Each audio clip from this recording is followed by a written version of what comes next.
presented by Siri Parda Films, Rajgir.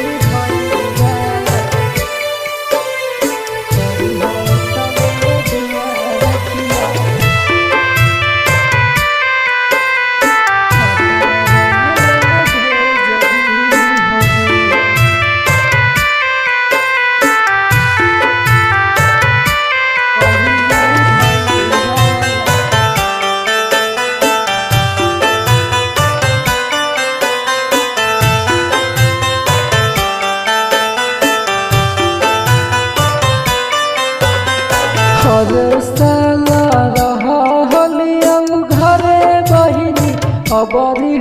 पर देशवान गे हर साल रहलियौ घरे बहिनी अबरी पर देशवान गे बहिनी भाई वाला करी है तने दुआ रखिया हमारा ला भेज दी होगे बहिनी भाई वाला करी है तने दुआ रखिया हमारा ला भेज दी होगे पैसे कारण ममा जब रही तोरा से हम दूर रहियोगे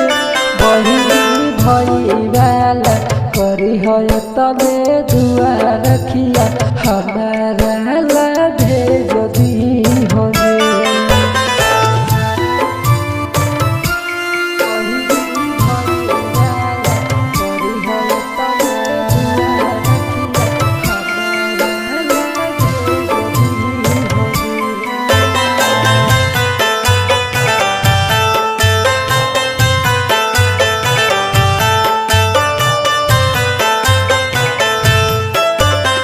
कैसे के रखिया बंधावे अइयौ बहिनी करब वीडियो कॉलवा रखिया बांधबी हो जखनी कैसे के रखिया बंधावे अइयौ बहिनी करब वीडियो कॉलवा रखिया बांधबी हो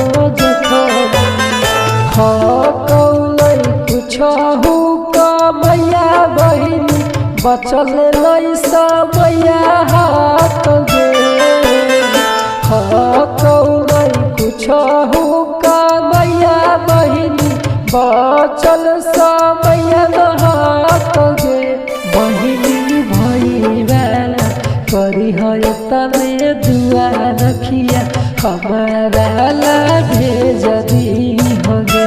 बहिनी भाई वाला करी है तने दुआ रखिया हमारा ला भेज दी होगे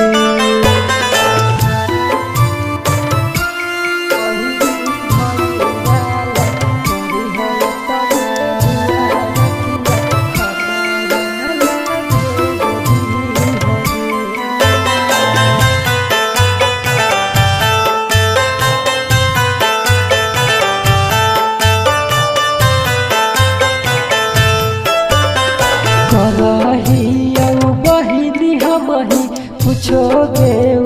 पैया गोरे लाला गलुआ से मांगहु रुपैया करहियौ बहिनी हमही पूछोगे पैया गिरा माना गलुआ से मांगहु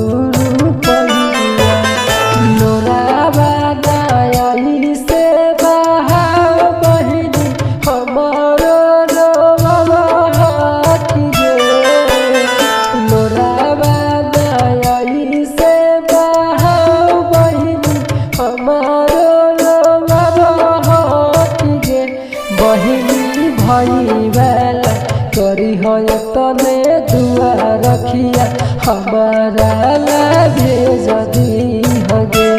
बहिनी भाई वाला करी है तने दुआ रखिया हमारा ला भेज दी